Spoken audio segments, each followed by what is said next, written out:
L'ordre du jour appelle le débat sur les conclusions de la mission commune d'information sur le sport professionnel et les collectivités territoriales.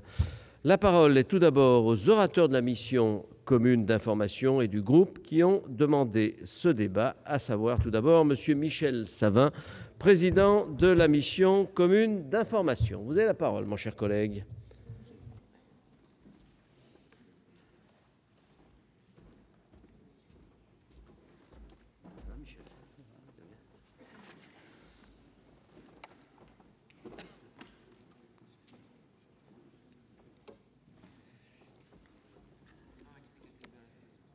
Monsieur le Président, Monsieur le Ministre, mes chers collègues, la mission d'information sur le sport professionnel et les collectivités territoriales que j'ai eu l'honneur de présider a rendu son rapport assorti de 30 propositions le 29 avril dernier.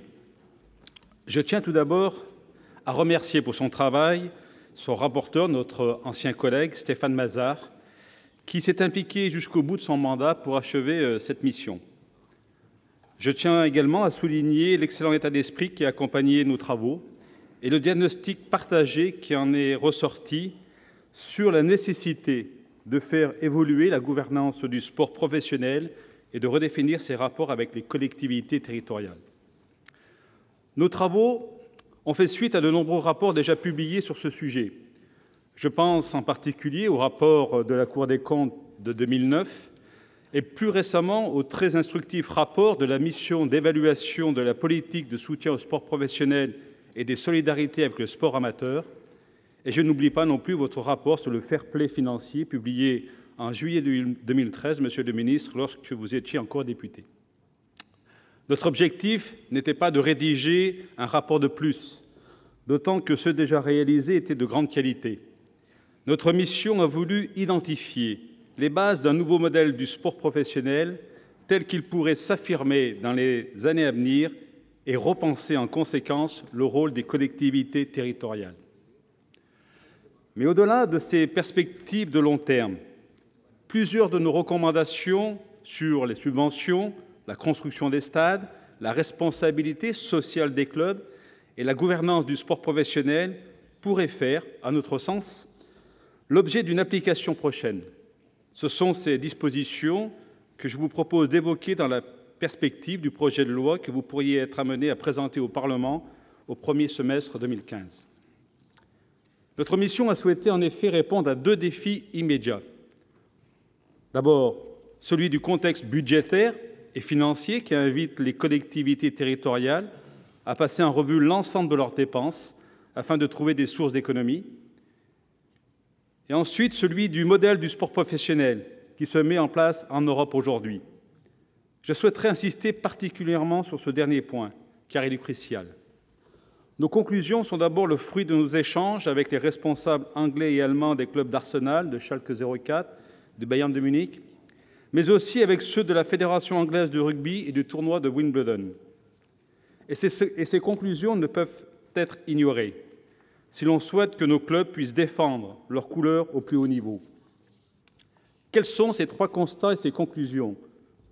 Nous en voyons trois. Tout d'abord, il convient de rappeler que nulle part en Europe, le sport professionnel rentable, celui qui draine des sommes considérables et qui fonctionne comme une véritable activité économique, ne fait l'objet de subventions publiques. La France se distingue en cela clairement de la pratique européenne, ce qui pose question en ces temps de disette budgétaire. Deuxième constat, concernant les stades, un mouvement important est à l'œuvre en Europe, notamment depuis la Coupe du monde de 2006 en Allemagne, qui s'illustre par la construction de nouveaux stades dont les clubs sont les propriétaires. Le stade devient ainsi un actif qui peut être valorisé dans le bilan comptable du club. Mais surtout, il permet de produire de nouvelles recettes au travers notamment des loges, des places premium, des locations de salons et autres manifestations au sein de l'équipement. Cela remet en cause le modèle français de propriété municipale du stade, mais aussi le recours au PPP qui prive le club d'une partie des recettes d'exploitation tout en grevant fortement les finances locales. J'y reviendrai. Le troisième constat qui me tient particulièrement à cœur est celui du rôle social et civique des clubs professionnels. Nous avons constaté en Allemagne et encore plus en Angleterre que la responsabilité sociale des clubs était considérable. Chaque saison, ce sont ainsi près de 40 millions de livres sterling qui sont consacrés à des projets socio-éducatifs par les clubs de la Première Ligue au travers de leurs fonds de dotation. En France, seuls 5 clubs de football sont dotés de fondations ou de fonds de dotation et leur budget se chiffre à 400 000 € tout au plus. Ces constats nous ont invités à recommander un changement de notre modèle d'organisation du sport professionnel.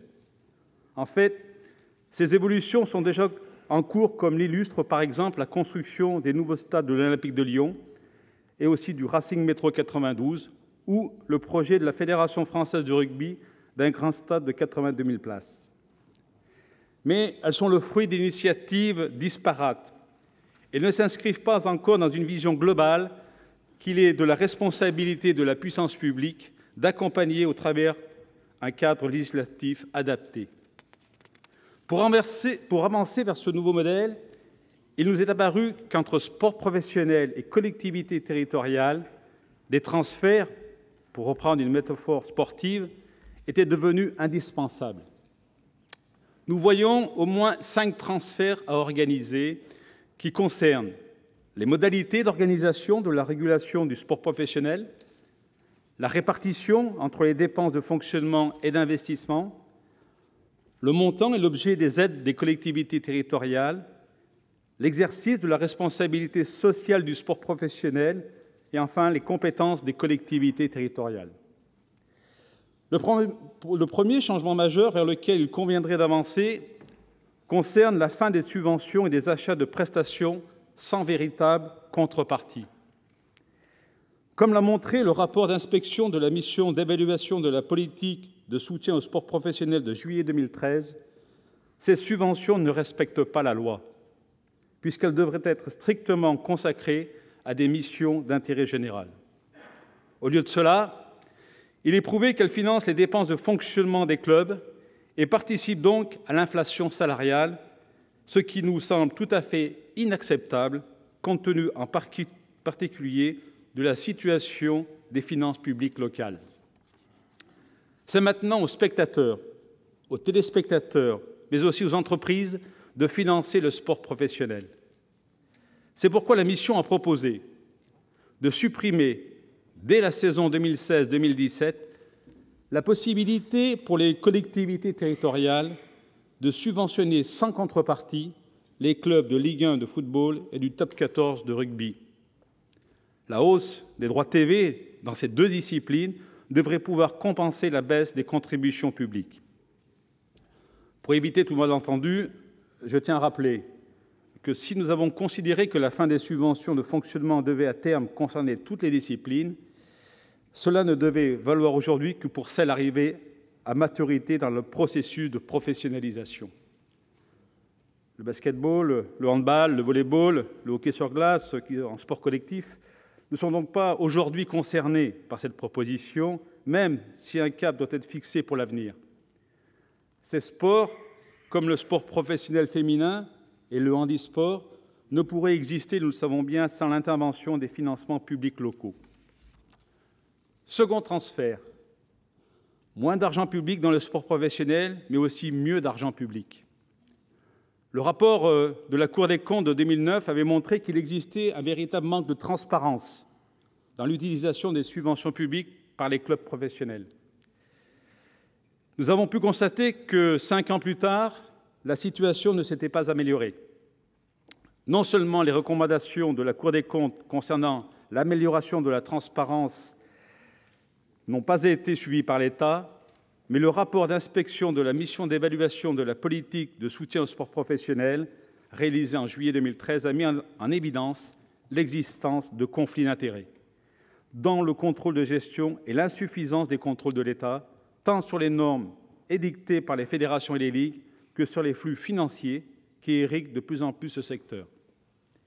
La mission a donc proposé d'instaurer une véritable régulation du secteur qui serait confiée à une instance indépendante que nous pourrions appeler le Conseil supérieur du sport professionnel Il ne s'agirait pas de créer une autorité de plus, mais au contraire, de regrouper des missions et des moyens déjà existants dans d'autres autorités qui interviennent déjà dans le sport, comme les DNCG et l'ARJEL.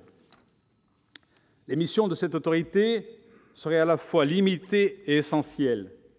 5 missions principales pourraient ainsi être envisagées. La détermination des conditions permettant de garantir la pérennité du modèle économique du sport professionnel, la supervision du contrôle de gestion des clubs au travers des DNCG qu'elle absorberait et dont l'indépendance serait ainsi garantie, le contrôle des subventions de toute nature pour préserver l'équité et la fixation des critères de redevance, le suivi des normes imposées par les fédérations et les ligues aux collectivités territoriales pour s'assurer de leur cohérence et de leur efficacité, et enfin, le contrôle des plans de financement des nouveaux stades et de nouvelles arénas qu'elle devrait en outre homologuer pour assurer une répartition territoriale équilibrée. Le sport professionnel est devenu un véritable marché qui brasse des milliards d'euros. C'est parce qu'il n'est pas régulé que des accidents industriels ont tendance à se multiplier au détriment des collectivités territoriales. Nous pensons à l'Aréna du Mans, mais aussi au Stade des Alpes de Grenoble. Or, comme pour l'audiovisuel avec le CSA, la finance avec l'AMF, toute régulation d'un secteur a besoin d'un régulateur à la fois indépendant et expert. La nécessité de créer cette autorité indépendante de régulation a été constatée par les 3 rapporteurs de la mission interministérielle d'évaluation de la politique de soutien au sport professionnel, mais aussi par vous-même, Monsieur le ministre, lorsque vous proposiez en 2013, dans un rapport de l'Assemblée nationale, de doter la Direction nationale du contrôle de gestion du statut d'autorité administrative indépendante et de pouvoirs de contrôle renforcés.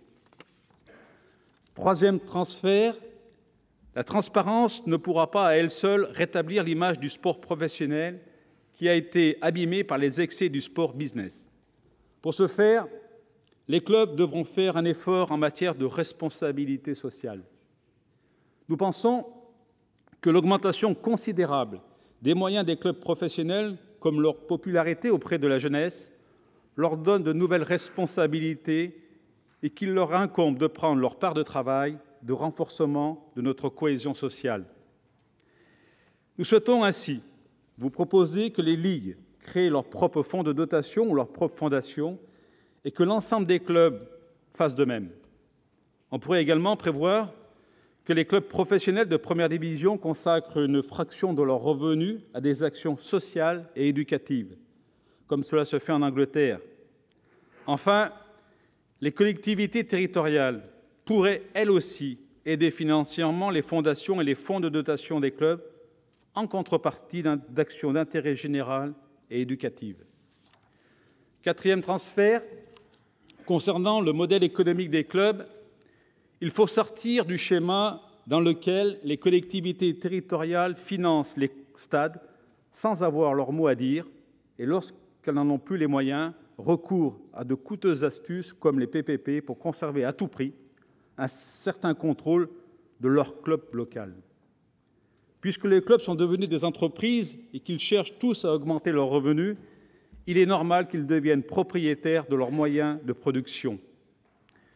C'est pourquoi nous proposons que l'article L. 113-1 du Code du sport soit modifié pour permettre que les collectivités subventionnent la construction de nouveaux stades et de nouvelles arénas dont les clubs deviendraient les propriétaires. Nous pourrions également ouvrir plus largement les possibilités en termes de garantie d'emprunt pour aider les clubs à boucler leur financement. Une telle évolution a été rendue possible par la décision de la Commission européenne qui a validé en décembre dernier le plan d'aide pour la construction et la rénovation des stades de l'Euro 2016.